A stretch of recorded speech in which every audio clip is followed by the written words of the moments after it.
వాక్యాన్ని ప్రారంభించుకుందాము. ఓకేనా? ప్రార్థన చేసుకుందాం. మోషేబా ప్రార్థన ఇంకెలా ఉన్నాను నువ్వు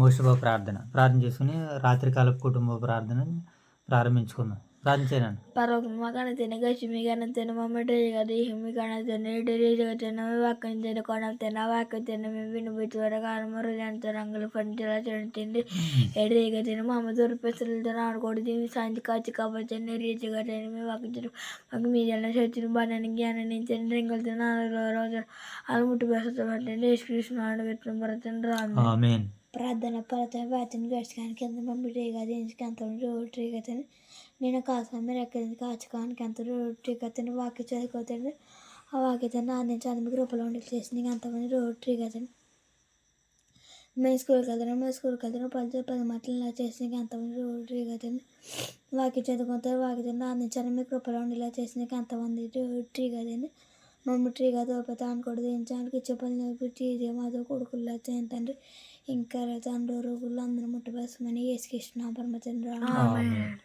ఏమో ప్రార్థన. మహాగణుడైన మా తండ్రి, మహోన్నతుడైన మా దేవ, పరిశుద్ధుడైన మా తండ్రి, మీ ప్రేమ కలిగిన నామానికి స్తోత్రాలు తండ్రి.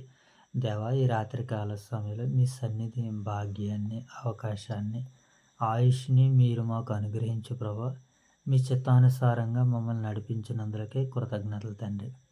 అయ్యా, ఈ ఉదయ దిన కాల సమయం అంతా మీ సహాయాన్ని, మీ సహకారాన్ని మీరు మాకు ప్రసాదించి అనుగ్రహించి తండ్రి మమ్మల్ని కాచి కాపాడినందులకు కృతజ్ఞతలు తెలియజేసుకుంటున్నాను దేవ. ఉదయకాల నాయన కుటుంబ ప్రార్థనలో మీ సహాయాన్ని ఇచ్చి ఈ దినమంతా మేము చేతలు పెట్టిన పనుల్లో మీ సహాయాన్ని అనుగ్రహించి మాకు క్షేమాన్నిచ్చి ఆయువునిచ్చి ఆరోగ్యాన్ని ఇచ్చినందులకే స్తుతులు చెల్లించుకుంటూ తండ్రి తిరిగి దేవ ఈ రాత్రికాల సమయాన్ని బట్టి నాయన మీ సన్నిధి కాంతులు మాపై మరొక్కసారి ప్రసాదింపజేస్తండి.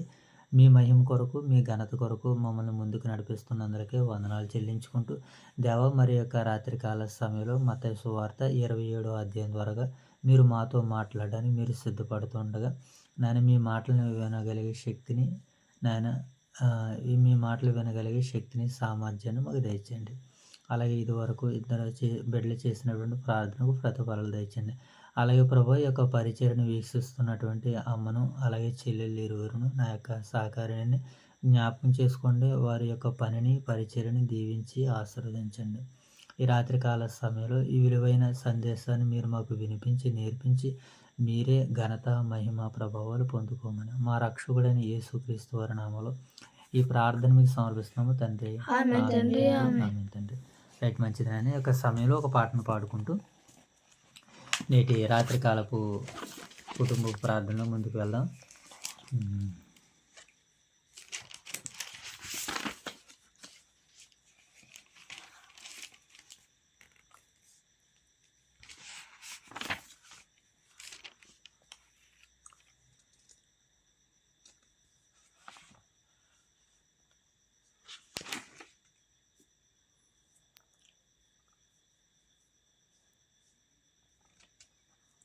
తల్లిదండ్రులారా, మీ పిల్లలను దేవునికై పెంచండి. తల్లిదండ్రులారా, మీ పిల్లలను దేవునికై పెంచండి. చిన్ననాటి నుండే దేవుని విధులు వారికి నేర్పించండి. వెలుగుతారు జ్యోతులై దేవుని కోసం, తొలగిపోరు ఎప్పటికీ దేవుని మార్గం. పసి హృదయాలే ప్రభు మాటలు వ్రాసుకునే పలకలు, తల్లిదండ్రులే వాటిని వ్రాసే ఉపాధ్యాయులు. పెరగాలి వారు పరలోకపు పౌరులుగా, పెరగాలి వారు పరలోకపు పౌరులుగా, బ్రతకాలి వారు పరలోకపు సాక్షులుగా, బ్రతకాలి వారు ప్రభు యేసుకు సాక్షులుగా. తల్లిదండ్రులారా, మీ పిల్లలను దేవునికై పెంచండి. పెంచండి. దేవుని నామానికి మహిమ కలుగును గాక. ఆమేన్. ప్రియులారా, మరి రాత్రికాల సమయంలో మత్తయి సువార్త 27వ అధ్యాయాన్ని మరి బైబిల్ పఠనంగా చదువుకుంటూ ఈ రాత్రికాల సమయంలో దేవుని నామాన్ని మహిమపరుచుకుని స్తుతించుకుందాం ప్రియులారా. చదువుకుందాం త్వరగా వేగంగా. అమ్మ, ఉదయం అయినప్పుడు ప్రధాన యాజకులను ప్రజల పెద్దలందరూ యేసును చంపవలెనని ఆయనకు విరోధముగా ఆలోచన చేసిరి. ఎలా ఉండి చేతలు ఆయనను బంధించిన తీసుకుని పోయి అధిపతి అయిన పొంతు పిలాతునకు అప్పగించిరి. అప్పుడు ఆయన అప్పగించిన యోధ ఆయనకు శిక్ష విధింపబడగా చూసి పశ్చాత్తాపపడి ఆ 30 వెండి నాణెములు ప్రధాన యాజకుల యొద్దకును పెద్దల యొద్దకును మరలా తెచ్చి నేను నిరపరాధ రక్తమును అప్పగించి పాపము చేసితనని చెప్పెను. వారి దానితో మాకేమి నీవే చూసుకోమని చెప్పగా అతడు ఆ వెండి నాణెములు దేవాలయంలో పారవేసి పోయి ఊరి పెట్టుకొనును. ప్రధాన యాజకులు ఆ వెండి నాణెములు తీసుకుని ఇవి రక్త క్రయధనము గనుక వీటిని కానుక పెట్టులు వేయ తగదని చెప్పుకొనెను. కాబట్టి వారు ఆలోచన చేసి వాటినిచ్చి పరదేశులకు పాతిపెట్టుటకు కొమ్మరవాని పొలము కొనిరి. అందువలన నేటి వరకు ఆ పొలము రక్త పొలం అనబడుచున్నది. అప్పుడు విలువ కట్టబడిన వాని అనగా ఇశ్రాయేలులో కొందరు విలువ పెట్టిన వాని క్రయధనమని 30 వెండి నాణెములు తీసుకుని ప్రభువు నాకు నియమించిన ప్రకారము వాటిని కొమ్మరివాని పొలమునకు ఇచ్చిరి అని ప్రవక్త అయిన యిర్మీయా ద్వారా చెప్పబడినది నెరవేరును. రెండో భాగాన్ని చదువుకుందామా. యేసు అధిపతి ఎదుట నిలిచెను.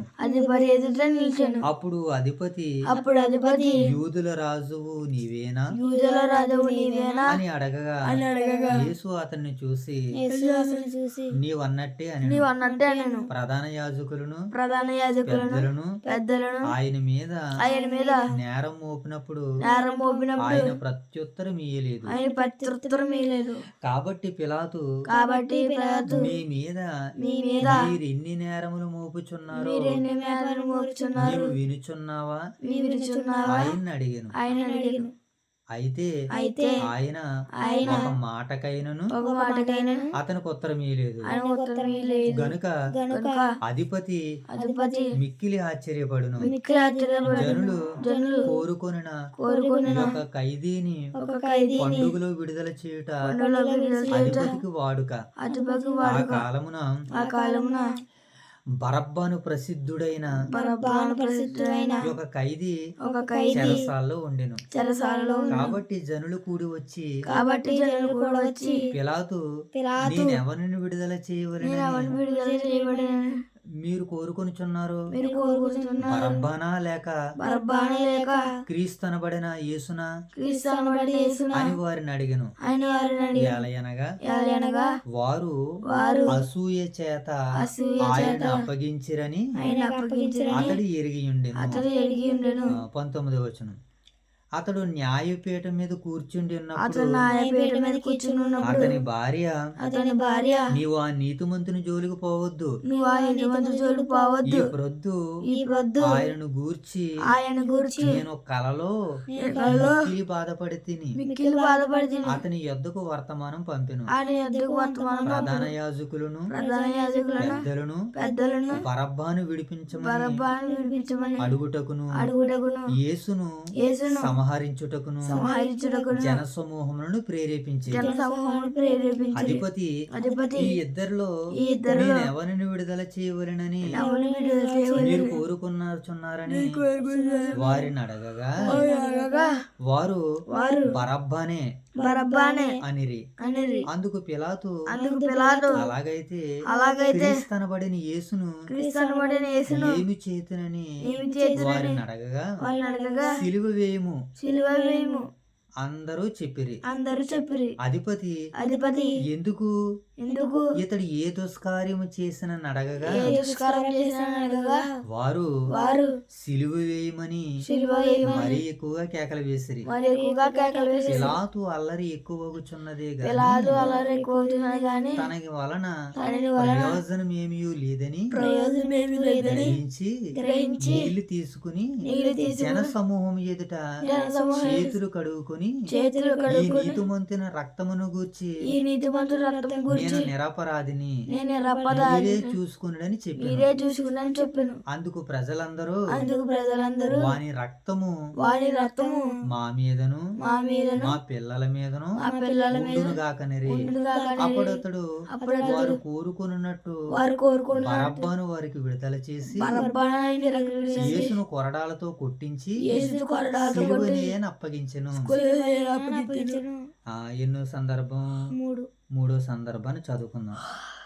అప్పుడు అధిపతి యొక్క సైనికులు యేసును అధికార మందిరంలోనికి తీసుకుని పోయి ఆయన యొద్ద సైనికులందరినీ సమకూర్చిరి. వారు ఆయన వస్త్రములు తీసి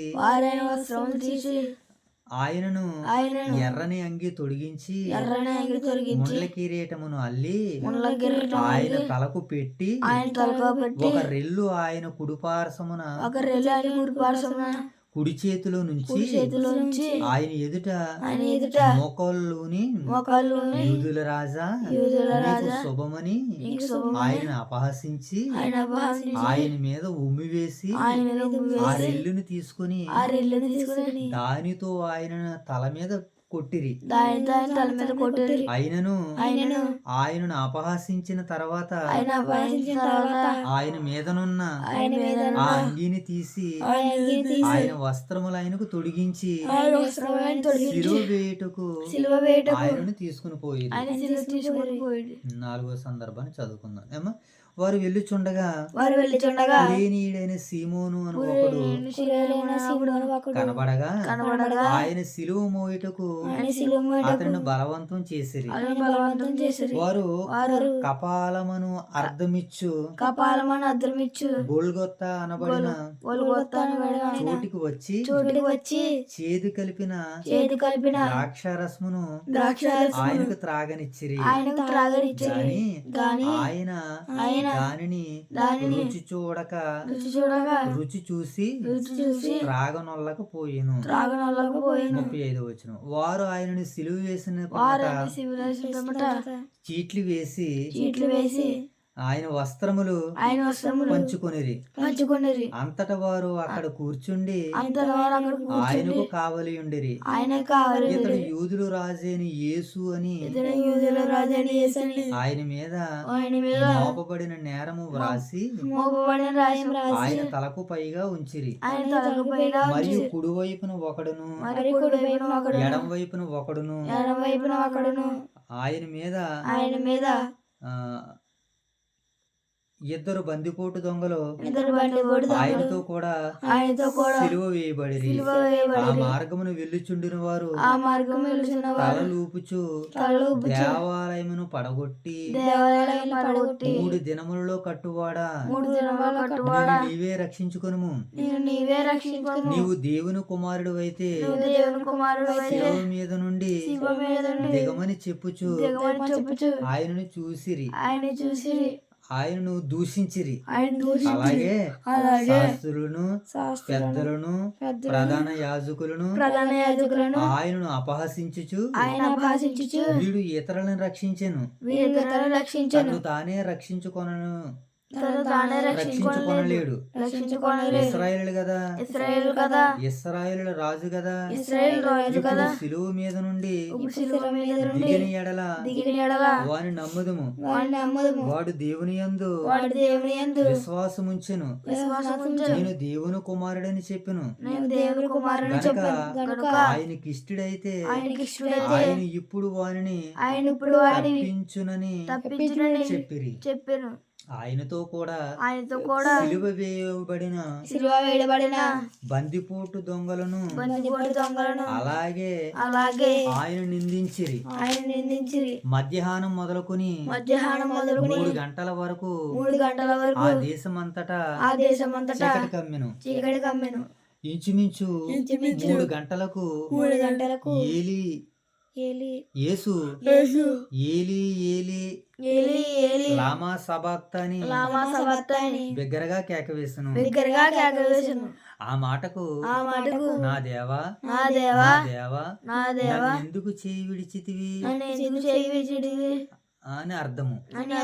అక్కడ నిల్చున్న వారిలో కొందరు ఆ మాట విని ఇతడు ఏలియాను పిలుచుచున్నాడని వెంటనే వారిలో ఒకడు పరిగెత్తుకుని పోయి స్పంజి తీసుకుని చిరకాలో ముంచి రెల్లున తగిలించి ఆయనకు త్రాగనిచ్చెను.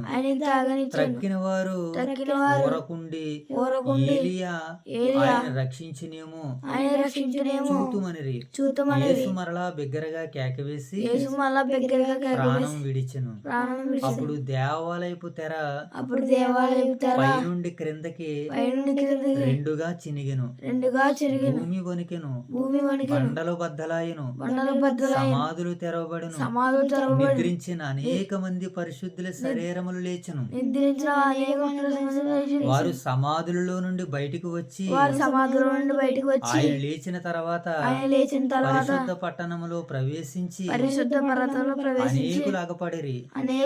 శతాధిపతి ఆయనతో కూడా సిలువ వేయుటకు కావలి ఉన్న వారును భూకంపమును జరిగిన కార్యములన్నిటినీ చూసి మిక్కిలి భయపడి నిజముగా ఈయన దేవుని కుమారుడని చెప్పుకొనిరి. యేసుకు ఉపచారము చేయుచు గలిలయ నుండి ఆయనను వెంబడించిన అనేక మంది స్త్రీలు అక్కడ దూరం నుండి చూచుచుండిరి.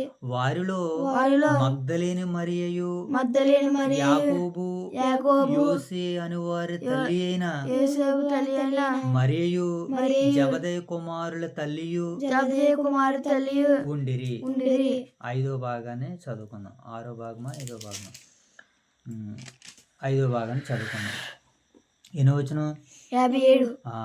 యేసు శిష్యులు అరిమత యోసేపు అని ఒక ధనవంతుడు సాయంకాలం అయినప్పుడు వచ్చి పిలాతు నొద్దకు వెళ్ళి యేసు దేహము తనకిమ్మని అడగగా పిలాతు దానిని అతనికి అప్పగించి ఆజ్ఞాపించెను.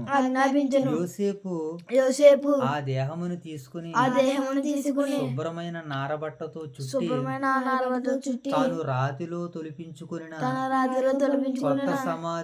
కొత్త సమాధిలో ఉంచి సమాధి ద్వారమునకు పెద్ద రాయి పొరలించి వెళ్ళిపోయిను. మగ్దలేని మరియయు వేరొక మరియయు అక్కడనే సమాధికి ఎదురుగా కూర్చుండి. 62వ వచనం చదువుదాం. 6వ భాగం. మరునాడు అనగా సిద్ధపరచు దినమునకు మరుసటి దినమున ప్రధాన యాజకులను పరిసయ్యులను పిలాతు నొద్దకు వచ్చి అయ్యా ఆ వంచకుడు సజీవుడై ఉన్నప్పుడు 3వ దినమున లేచినని చెప్పిరి. కాబట్టి కాబట్టి 64 వచనం కాబట్టి కాబట్టి మూడవ దినము వరకు సమాధిని భద్రము చేయని ఆజ్ఞాపించుము. భద్రము చేయమని ఆజ్ఞాపించు. వారి శిష్యులు వచ్చి వారిని ఎత్తుకుని పోయి ఆయన మృతులలో నుండి లేచినని ప్రజలతో చెప్పుదురు.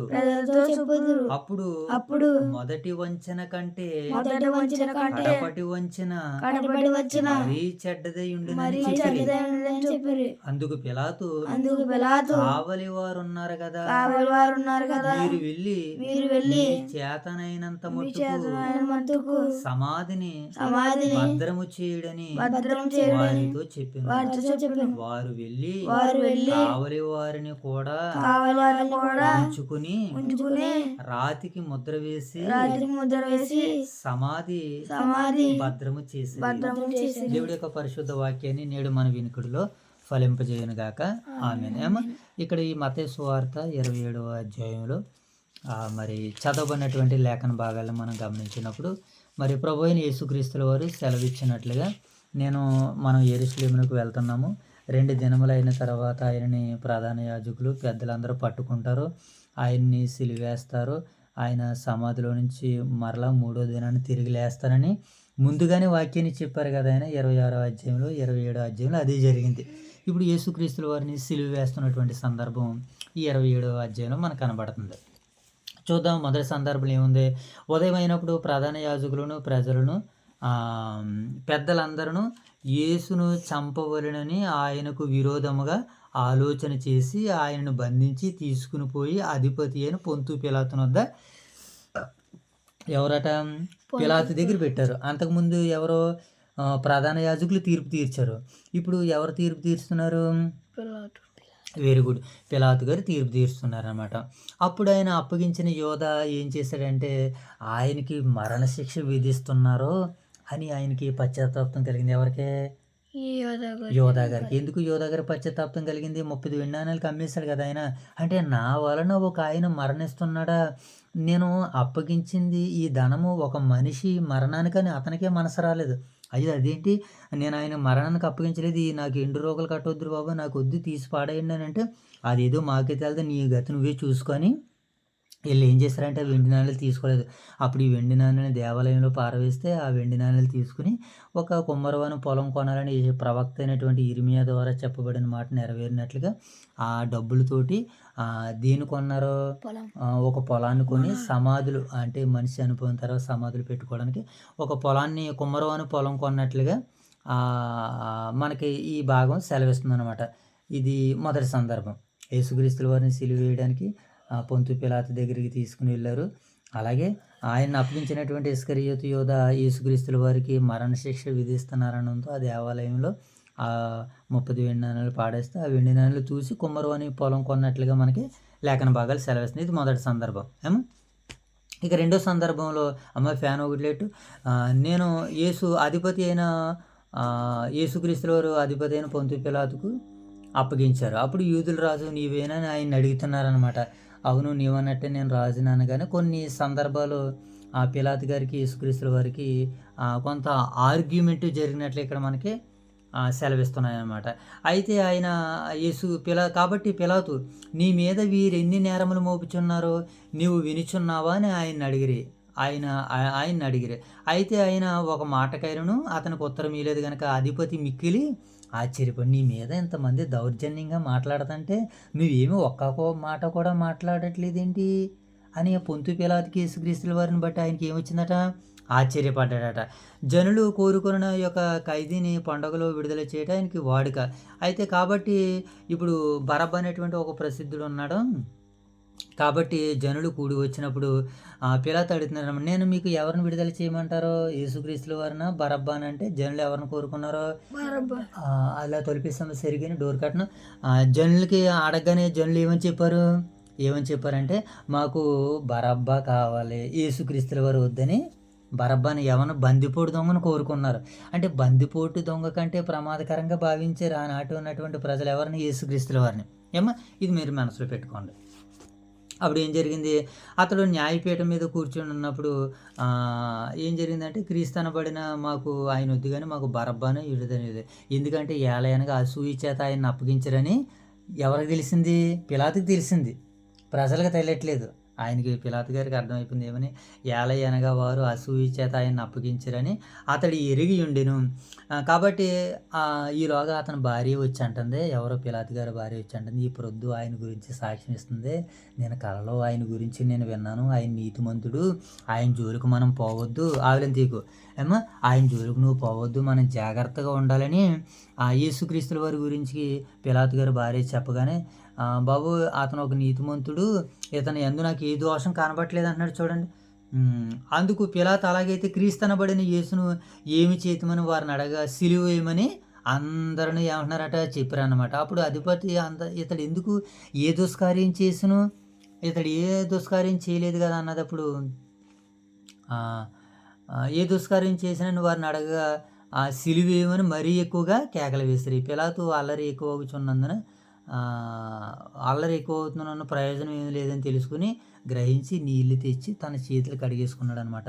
ఈ నీతిమంతుని రక్తం నా మీద రాకూడదని తన చేతులు కడుక్కుంటే వాళ్ళందరూ ఏమన్నారు, ఆ రక్తం మా మీదను మా పిల్లల మీద ఉండును గాక, అతను మాత్రం సిలువ వేసేయండి అని ప్రజలు కోరుకున్నారనమాట. ప్రజలు కోరుకున్నట్లుగానే బరబ్బాను విడుదల చేసి యేసుని ఏం చేశారు, కొరడాలతో కొట్టించి సిలువ వేటుకు అప్పగించేస్తున్నారు అన్నమాట. తీర్పు జరిగిపోతుంది. చూసారు యేసుక్రీస్తుల వారికి ఎలా శిక్షలు విధించబడుతున్నాయో ఏమో ఎలా చూడాలి. ఎలాగ ఏమి విధించబడుతున్నాయంటే శిక్షలు విధించబడుతున్నాయి. ఇప్పుడు రెండో సందర్భం అయింది కదా, మూడో సందర్భాన్ని చూద్దాం. అప్పుడు అధిపతి యొక్క సైనికులు యేసును అధికార మందిరంలోకి తీసుకుని పోయి ఆయన వద్దకు సైనికులు సమకూర్చి వారు ఆయన వస్త్రములు తీసివేసి ఆయనకు ఎర్రని అంగిని తొడిగించి ముండ్ల కిరీటం, ఆయన ఎర్రని అంగి అని తగిలిచ్చారట ఒకటే. తర్వాత ఏంటి, తలపై ముండ్ల కిరీటం పెట్టారట.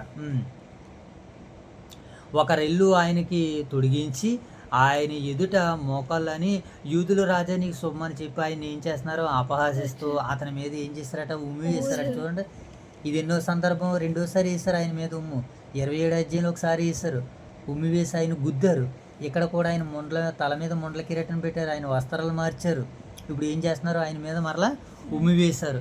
ఆయన్ని అవమానించిన తర్వాత ఆయన మీదనున్న అంగిని తీసివేసి ఆయన వస్త్రములు లాగివేసి తొడిగించి సిలువేటికి ఏం చేస్తున్నారు, ఆయన్ని తీసుకుని వెళ్తున్నారు అన్న. ఇప్పుడు సిలువ వేస్తున్నారు ఎవరిని, అలా చూడండి, యేసుక్రీస్తుల వారిని ఏం చేస్తున్నారు, ఆయన సిలువ వేస్తున్నారు.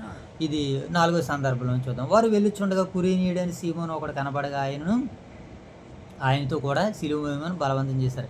వారు కపాలనబడిన అర్ధమిచ్చు గోల్గత్తా కొండ దగ్గర ఏం చేస్తున్నారు, ఆయన్ని సిలువ వేస్తున్నారు అనమాట. అండ్ పిమ్మట చీట్లు వేసి ఆయన వస్త్రాలను పంచుకున్నారట. అంతటా వారక్కడ కూర్చునుండి ఆయనకి కావలి ఉన్నారనమాట. అతడు యూదుల రాజైన యేసు అని ఆయన మీద మోపడి నేరం వ్రాసి ఆయనకి తలపై ఉంచారు. మరి కుడివైపున ఒకడును ఎడమవైపు ఒకడును 2 బందిపోటు దొంగలు ఆయనతో కూడా ఉండిరి. ఆ మార్గం వెలుచున్న వారందరూ ఏమని చెప్తున్నారు, ఆయన చూసి హేళన చేస్తున్నారు అనమాట. ఇతను నిజంగా దేవుని కుమారుడైతే ఇతను రక్షించుకోవచ్చు కదా,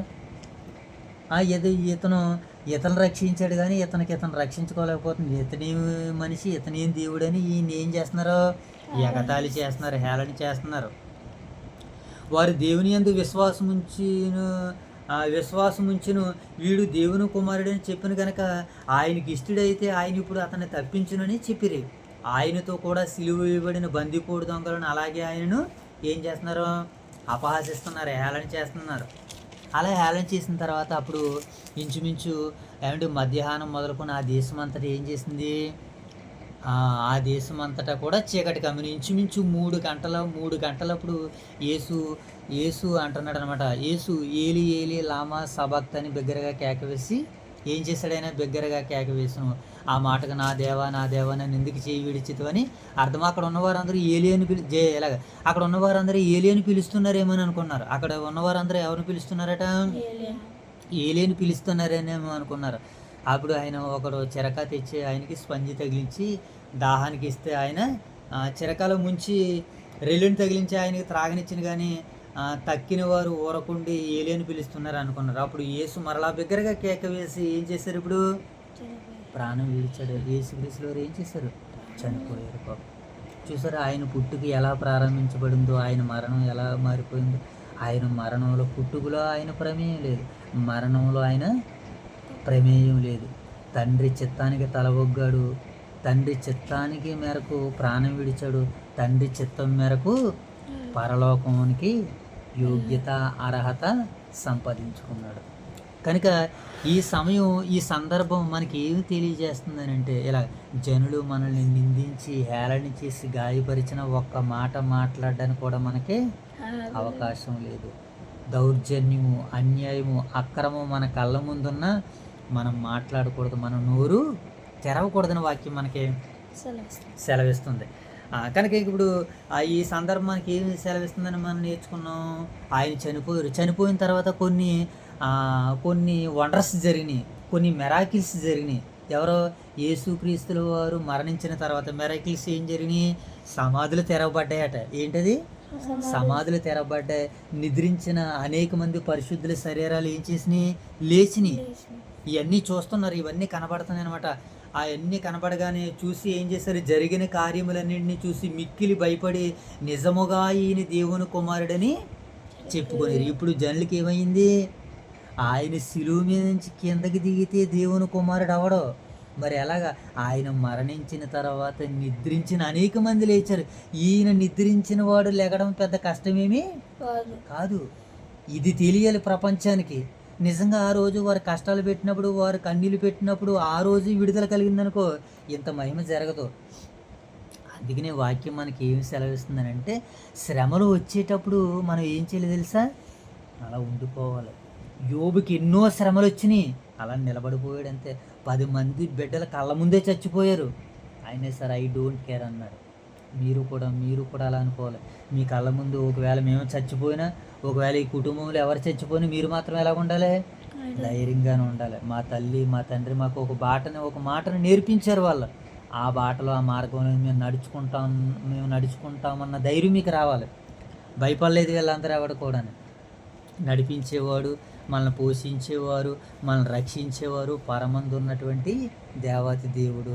నిద్రించిన అనేక మంది లేచిన పరిశుద్ధుల శరీరాలు లేచిన ఈయన లెగడం పెద్ద విశేషం కాదు కదా. అది అప్పుడు ప్రజలందరూ ఏమంటున్నారు? యేసు అప్పుడు చూడండి, అతనితో కూడా ఉన్న వారందరూ ఆశ్చర్యపడిరి, మిక్కిలి జరిగిన ఈ కార్యములన్నీ చూసి మిక్కిలి భయపడి నిజముగా ఈయన దేవుని కుమారుడని చెప్పుకొనిరి. నిజంగా ఈయన అంటే ఎవరంటున్నా? ఆయన దేవుని కుమారుడని చెప్పి గొప్ప సాక్ష్యాన్ని ఇచ్చారనమాట.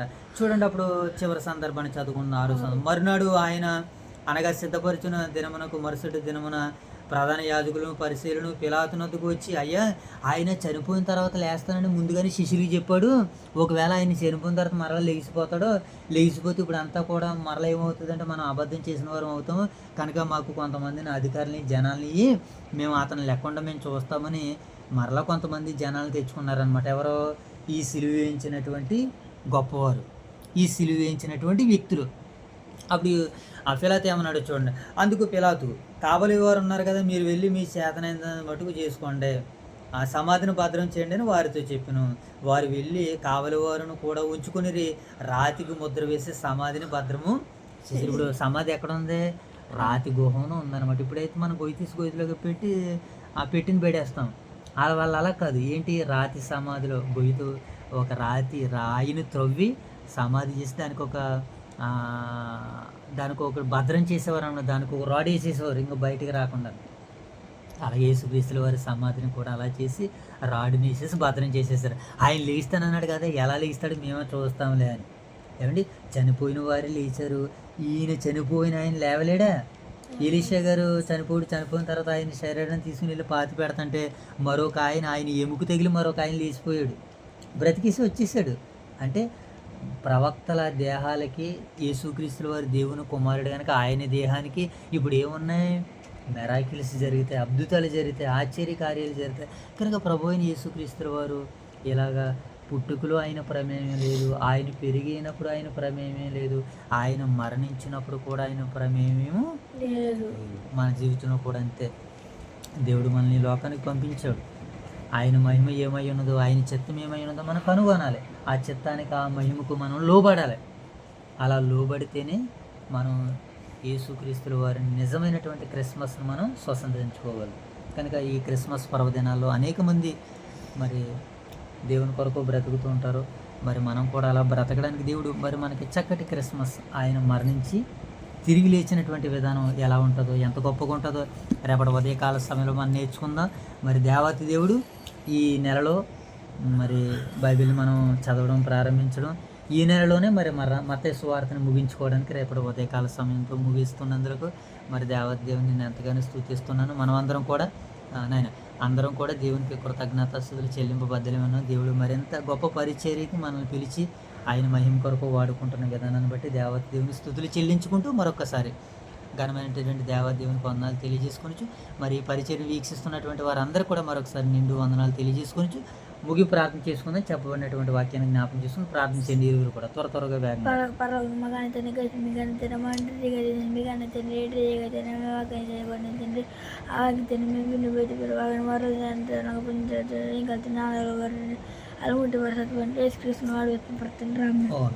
ప్రార్థన పద్ధతి బచ్చులు గడిచానికి మమ్మల్ని గదించుకి రోడ్రీ మెస్సూరు కదా బట్టలు చక్కగా మెచ్చిన అనుకున్న చక్కటి రోడ్రీ కదా మెస్సూరులో బలి పనిమట్లను చేసి అంతవరకు రోడ్రీ కదా వాక్య చదువుకుంటే వాక్య నాన్న చదువు కృపణ చేసిన అంతవరకు రోడ్రీ కదా మమ్మీ కదా పోతాం పొడితే చౌకగా పనిప్పుడు ఈతో మాతో పిల్లలు చెందాను ఇంకా తండ్రులు పిల్లలందరూ ముట్టి మనుషులను తీసుకెళ్ళుకున్నాం. ప్రార్థన. మహాపరిశుద్ధుడు అని మా ప్రేమ గల తండ్రి, దయగల దేవ, మీ బంగారు పవిత్ర పాదములకే స్తోత్రాలు తండ్రి. దేవ, ఈ రాత్రికాల సమయంలోనైనా కుటుంబ ప్రార్థనలు మీ సన్నిధి భాగ్యాన్ని అనుగ్రహించి మత్తయి సువార్త 27వ అధ్యాయం దాకా మమ్మల్ని నడిపించారు ప్రభు. మీ మాటలతో మీ కార్యాలతో మమ్మల్ని నడిపించినందుకు వందనాలు తండ్రి. మీ కుమారుని యొక్క శిలువ నాయన మరణ పునరుత్థానము ఎంత గొప్పదో ప్రభు. మరి ఆ గొప్పతనంలో ఆ మాదిరి నాయన ఎంతో నాయన మాకు కనబరిచారు తండ్రి. మీ మాటలు మాకు వినిపించారు ప్రభు, నేర్పించారు తండ్రి. నాయన తండ్రి, విన్న ప్రతి మాట మా వినికిడిలో ఫలింపచేయండి దేవా, నీరు కట్టండి తండ్రి. ఈ వాక్యాన్ని అనేకులకు నాయన 30 60 100 మేము పంచిపెట్టడానికి మీ సహాయాలు తెచ్చండి. ఇదివరకు నాయన మీ యొక్క పరిచర్యలోనైనా అలుపెరగక మేము సేవ చేసాం ప్రభు. మరికొద్ది దినాలు నాయన సేవ పరిచర్య ఆగింది ప్రభు. మరొక్కసారి నాయన దీనికి నాయన మీరు నాయన ఆత్మను అనుగ్రహించి సహాయాన్నిచ్చి ప్రభు, మీ మహిమ కొరకు మీరు ముందుకు తీసుకుని వెళ్తున్నందుకు కృతజ్ఞతలు తెలుపుకుంటున్నాం తండ్రి. మరి రాత్రికాల సమయంతో నాయన చివరి నాయన ముగింపు దశలోనికి మమ్మల్ని నడిపించినందుకు వందనాలు ప్రభు. మరి చక్కటి వాక్య సందేశాలు నీ బిడ్డలు మేము విన్నాం, నేర్చుకున్నాం తండ్రి. ఇవి నాయన ఈ మాటలు మీరు పదిలంగా భద్రపరుస్తున్నందుకు వందనాలు ప్రభు. ఈ మాటలు ఈ పరిచర్యను కూడా నాయన ఈ కుటుంబంలో ఉన్నటువంటి నాయన అమ్మ నాయన చెల్లెళ్ళు నా సహకారాన్ని వింటూ ప్రభు, వారు ఆత్మీయంగా బలపడుతూ ప్రభు, మీ పరిచర్య ద్వారాగా నాయన మీతో మరింత సహవాసం, మీతో మరింత సన్నిహితం కలిగి ఉండడానికి నా తల్లికి చెల్లెళ్ళు ఇరువురికి నా సహకారం, నా బిడ్డలకు నా కుటుంబానికి దయచేయమని వేడుకుంటూ నాయన ఈ రాత్రికాల సమయంలో నీ బిడ్డల తండ్రి చాలా సమయాన్ని మీ సన్నిధిలో గడిపారు ప్రభు. నాయన నీ బిడ్డలు ఇరువురిని దీవించండి, ఆశీర్వదించండి. అలాగే పరిచర్య వీక్షిస్తున్నటువంటి బిడ్డలందరినీ దీవించమని ఆశీర్వదించమని తండ్రి. మరి రాత్రి కాలానికి ఇవ్వబడినటువంటి వాక్యాన్ని బట్టి నాయన మీకే మహిమ ఘనత ప్రభావాలు చెల్లించుకుంటూ తండ్రి, రాత్రికాల సమయంలో విలువైన సంపూర్ణమైనటువంటి ఎంత అనుగ్రహించండి. వేగుజాను లేసిన మిమ్మల్ని స్థుతించుకుని మహిమపరచని మా పని పట్ల మేము ఉండడానికి మీ సహకారాలు మాకు అనుగ్రహించండి. మా రక్షకుడైన యేసుక్రీస్తు ప్రభుల నామములో ఈ ప్రార్థనకి సమర్పిస్తున్నాము కన్న తండ్రి. అందరికీ వందనాలు. అందరికీ వందనాలు చెప్పండి ఆయన. Okay, God bless you.